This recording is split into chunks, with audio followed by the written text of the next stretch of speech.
Hello everyone, welcome back. In this video we'll start with illustration number 6. हमने last video में नहीं complete किया था ना, तो चलो स्टार्ट करते हैं. क्वेश्चन क्या कहते हैं? Surya and company took lease of a quarry on first जनवरी 2019 को मैंने खुदाई करने के लिए वो जो एरिया होता है वो लीज पे लिया. उसका वैल्यू था 1 करोड़ रुपए. नहीं, हाँ 1 करोड़ रुपए. As per the technical estimate, total estimate जो था मेरा, टोटल क्वांटिटी ऑफ मिनरल्स था वो था 2 लाख टन. ठीक है, 2 लाख में अब मेरे को क्या बोल रहा है कि डेप्रिसिएशन जो चार्ज होगा वो किस बेसिस पर होगा? That would be on the basis of depletion method. ठीक है, अब एक्सट्रैक्शन पैटर्न दिया हुआ है कि पहला साल मेरा कितना होगा 2000, दूसरा साल हो गया 10,000, तीसरा साल हो गया 15,000. ठीक है, अब मुझे बनाना क्या है? लीज अकाउंट और डेप्रिसिएशन अकाउंट बनाना है. नाउ सी, अब बोलोगे कि क्वारी लीज अकाउंट क्या है, ये मेरे लिए असेट है कि नहीं है, तो आप समझो कि आप लीज पे लेना क्या होता है कि आप लंबे समय के लिए उस असेट को अपने पोजीशन पे रख रहे हो. ठीक है, अब असेट का डेफिनेशन क्या होता है? सबसे पहला चीज़ कि वो असेट्स वो आइटम्स होते हैं जिससे आपको मॉनेटरी बेनिफिट्स मिले for over more than 1 year. Right, ये बेसिक असेट का डेफिनेशन है, जिससे आपको कुछ पैसे का बेनिफिट मिले. ठीक है, अब आप देखो, आप जब लीज पे ये लोगे, आप भले ही 1 करोड़ रुपए दे रहे हो, लेकिन आपको उससे माइंस मिनरल्स मिलेंगे. अब वो मिनरल्स बेच सकते हो, उससे आप पैसा कमा सकते हो. ठीक है, तो इसका मॉनेटरी बेनिफिट आपको समझ आए. तो अब ये जो क्वारी लीज है, क्वारी जो है ये मेरे लिए असेट है. ये मुझे लीज पे मिला है इन द सेंस कि अगर सपोज करो मुझे 5 साल 10 साल के लिए लीज पे मिलता है. लीज पे मिलने का मतलब क्या होता है कि मैं फॉर एग्जांपल सपोज करो, कैसे समझाऊँ, एक ये दुकान है, मुझे 10 साल के लिए ये दुकान चाहिए, मुझे ख़रीदना नहीं है. तो मैं क्या करूँगी? मैं इसके मालिक से बात करूँगी और बोलूँगी भैया आप मुझे 10 साल के लिए ये प्रॉपर्टी आप मुझे दे दें. और एक अग्रीमेंट बनता है और उस पर प्रॉपर लिखाता है कि इतना इतना रेंट जाएगा, इस तारीख को जाएगा, इतना इंटरेस्ट, इतना पेनल्टी, कैसे मुझे यूज़ करना, वो सब चीज़ के बाद उस पर मैंशन होता है. उसको बेसिकली बोलते हैं लीज, जहाँ पे ओनरशिप ट्रांसफ़र नहीं हो रहा है लेकिन पोजेशन ट्रांसफ़र होता है कुछ पीरियड ऑफ टाइम के लिए. ठीक है, अब मुझे वो एसेट का अकाउंट बनाना है और डेप्रिसिएशन अकाउंट बनाना है 3 साल के लिए, 19, 20, 21. ठीक है, जनवरी दिया हुआ मेरा ओपनिंग, इट मीन्स कि कैलेंडर ईयर फॉलो हो रहा है 1 जनवरी से 31 दिसंबर हम लोग कंसिडर करेंगे. ठीक है, अब हमें बनाना है अकाउंट. अकाउंट कैसे बनेगा? नॉर्मल जैसा असेट अकाउंट बनता है वैसे ही बनाएंगे. असेट का नाम debit, credit, date, particulars, amount, date, particulars, amount. ये ठीक है. अब एक और हमें क्या बनाना है? Depreciation account. हम सबसे पहले फॉर्मेट बना के छोड़ देते हैं और फिर एंट्रीज करेंगे. डेप्रिसिएशन अकाउंट रहा वही सेम फॉर्मेट, यहाँ जाएगा डेबिट, यहाँ जाएगा credit, date, particulars, amount, date, particulars, amount. ठीक है, अब आप देखो मुझे क्या निकालना है? अब मुझे निकालना है डेप्रिसिएशन. ठीक है, अब हमने पिछले जितने भी क्वेश्चंस में देखा था, पिछले 3-4 क्वेश्चंस में, कि हम प्रोपोर्शनेट बेसिस पे डेप्रिसिएशन निकाल रहे थे. ठीक है, यहाँ पे भी हम वैसे ही डेप्रिसिएशन निकालेंगे. अब देखो डेप्रिसिएशन कैसे निकलेगा. सबसे पहली बात कि आप जब लीज पे लोगे तो आप उसकी एंट्री क्या करोगे? आप एंट्री करोगे क्वारी लीज अकाउंट को आप डेबिट करोगे और टू बैंक अकाउंट, क्योंकि आपने पेमेंट किया. ठीक है, तो जब आप इसका लेजर बनाओगे तो आप क्या करोगे? ये डेबिट हो रहा है तो आप डेबिट साइड लिखोगे टू बैंक अकाउंट. किस डेट पे डालेंगे हम लोग? 1 जनवरी 2019. तो देखो जनवरी 2019 टू बैंक अकाउंट 1 करोड़ रुपए. ठीक है, अब पूरे साल भर में कोई ट्रांजैक्शन तो है नहीं, मुझे सिर्फ 31 दिसंबर को डेप्रिसिएशन चार्ज करना है. डेप्रिसिएशन की एंट्री क्या होगी? Depreciation account debit to quarry lease account. ठीक है, अब मैं क्वारी लीज का लेजर बना रही हूँ, ये क्रेडिट हो रहा है तो मैं इस लेजर के क्रेडिट साइड पे लिखूँगी क्या? Bye depreciation account. ठीक है, तो मैंने लिखा bye depreciation account.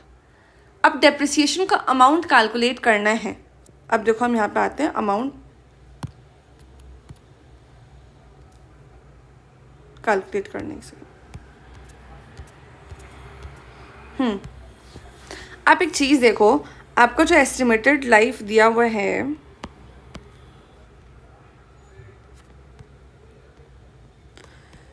Estimated life आपको दिया हुआ नहीं है, एस्टिमेटेड आपका क्वांटिटी के बेसिस पे निकलेगा अभी. ठीक है, कितना दिया हुआ है? 2 लाख ही था ना. देखो आप टोटल 2 लाख टन निकाल सकते हो, उसमें से आपने पहला साल 2000 टन एस्टिमेट किया है कि आप निकालोगे, ठीक है। तो अब मेरा डेप्रिसिएशन कैसे कैलकुलेट होगा, देखो 2 लाख टन आपका 1 करोड़ के लिए है, ठीक है। अब इस आपका डेप्रिसिएशन निकालना है, आप कैसे निकालोगे, जितना अभी आप अज्यूम कर रहे हो एस्टिमेशन डिवाइडेड बाय टोटल जितना वैल्यू रहेगा इनटू 1 करोड़ रुपए, ठीक है। 0 0 कटा, अच्छा 1 करोड़, इसमें 2 0 यहाँ से कट जाएगा, आपका वैल्यू आएगा 1 लाख रुपए पहला साल का डेप्रिसिएशन।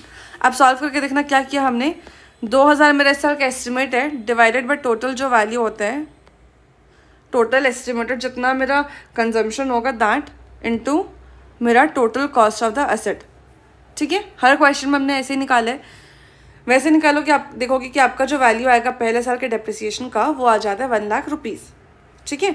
तो मेरा यहाँ पर डेप्रिसिएशन का अमाउंट आ गया 1 लाख रुपए। मेरा क्लोजिंग अब कितना आएगा 99 लाख रुपीज़। इस 99 लाख को मैं अगले साल ब्रॉड फॉरवर्ड डालूंगी 99 लाख। इस साल फिर मुझे डेप्रिसिएशन निकालना है, इस साल मेरा कितना क्वांटिटी है 10,000 टन। अब ये कैसे निकलेगा, 10,000 बाय 2 लाख इंटू 1 करोड़, ठीक है। 1 2 3 4 1 2 3 4, ठीक है। मेरा कितना आएगा वैल्यू,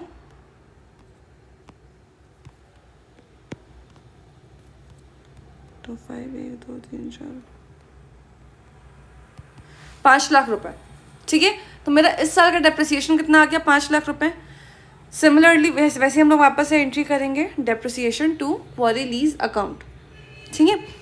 अब यहाँ पर क्रेडिट साइड में मैं दिखाऊंगी बाय डेप्रिसिएशन 5 लाख रुपए, ठीक है। 99 का बैलेंस था, 5 का डेप्रिसिएशन, मेरा क्लोजिंग बैलेंस कितना बचा 94 लाख। ये तो अब आपको समझ आने लगा होगा कैसे लेजर क्लोज करते हैं कैसे नहीं। अब इस 94 को अगले पीरियड में ब्रॉड फॉरवर्ड करूँगी, इस साल फिर मैं डेप्रिसिएशन निकालूंगी। इस साल का क्वांटिटी है मेरा 15,000, राइट। तो अब 15,000 निकालना पड़ेगा हमें 15,000 पर। ये कैसे निकलेगा, 15,000 बाय 2 लाख इंटू 1 करोड़ रुपए, 1 2 3 1 2 3 1 2 1 2, ठीक है। 2 1 2 5 1 2 3 4 1 2 3 4 15 इंटू 5 75, 1 2 3 4 7,50,000, ठीक है। तो अब यहाँ पे आपका डेप्रिसिएशन का अमाउंट आ गया 7,50,000। आप कैलकुलेटर से कर लेना, मैं यहाँ पे ऐसे ही मैनुअली कर रही हूँ, ठीक है। डेप्रिसिएशन आ गया 7,50,000, मेरा ये क्लोज हो गया 86,50,000 पे। ये तो सिंपल था, सिर्फ हमने क्या किया वही 2,000 10,000 15,000 का फिगर लिया, जितना मेरा estimated for a particular year है वो ऊपर रखा, नीचे जो टोटल फिगर्स मतलब जो मेरा टोटल एस्टिमेशन दिया हुआ है, जैसे कि यहाँ पे 2 लाख का मेरा ये था टन्स का खुदाई करने के लिए था, वो 2 लाख नीचे चला गया डिनोमिनेटर में, और हम मल्टीप्लाई कर देंगे with the cost of the asset, ठीक है। ये मेरा क्वारी लीज अकाउंट बना है। अब मुझे बनाना है डेप्रिसिएशन अकाउंट। डेप्रिसिएशन अकाउंट पर अब क्या जाएगा, आप देखो मेरी डेप्रिसिएशन की एंट्री क्या होती है, depreciation to quarry lease account, ठीक है। तो मैं क्या करूँगी, डेबिट साइड पे दिखाऊंगी टू QL अकाउंट। पहला साल का डेप्रिसिएशन था मेरा 1 लाख। अब मैं क्लोज करने के लिए पहली बात तो इसका डेट क्या जाएगा 31 दिसंबर, ठीक है। अब मैं क्लोज करने के लिए, आपको याद होगा मैंने बोला था कि जो भी मेरे एक्सपेंसेस और जो भी मेरे इनकम्स होते हैं वो मेरा क्लोज होने के लिए ट्रेडिंग और PNL पे जाते हैं, नेक्स्ट ईयर कैरी फॉरवर्ड नहीं होता है। और मैंने ये भी बताया था कि जो डेप्रिसिएशन है वो PNL में जाने का आइटम है। आइटम्स आपको मैंने बोला है कि जो हम अगले चैप्टर्स पढ़ेंगे फाइनेंशियल अकाउंट्स के, उसमें आपको समझ आएगा। अभी आप बस इतना ध्यान रखो कि डेप्रिसिएशन मेरा PNL पे जाता है, ठीक है। अब तो मैं क्या करूँगी, by profit and loss account वही अमाउंट डाल दूँगी, मेरा लेजर बैलेंस हो गया। फिर नेक्स्ट ईयर 31 दिसंबर को 2020 को मैं दिखाऊँगी टू QL अकाउंट 5 लाख रुपए, वो भी PNL पे चल जाएगा। और फिर वापस से लास्ट ईयर पे भी मेरा डेप्रिसिएशन कितना जाएगा 7.5 लाख का, कैसे एंट्री होगा टू क्वारी लीज अकाउंट, उसको फिर से मैं क्लोज कर दूंगी और मेरा PNL पे ये भी चल जाएगा अमाउंट 7.5 लाख रुपए का। आपको समझ आया, सिंपल सा था, कुछ नया था नहीं। जो हमने स्टार्टिंग में पहले 2 इलस्ट्रेशंस में डेप्रिसिएशन का लेजर, मशीन का लेजर बनाना सीखा था, उसका कॉन्सेप्ट था। और उसके बाद के जो 3-4 क्वेश्चन हमने देखे थे प्रोपोर्शनेटली डेप्रिसिएशन कैलकुलेट करने का, उससे रिलेटेड था। ठीक है, तो आई होप आपको ये क्वेश्चन समझ आया होगा। नेक्स्ट वीडियो में मिलेंगे नेक्स्ट क्वेश्चन के साथ। तब तक चैनल सब्सक्राइब करना, वीडियो लाइक करना, दोस्तों के साथ शेयर करना मत भूलें। बाय।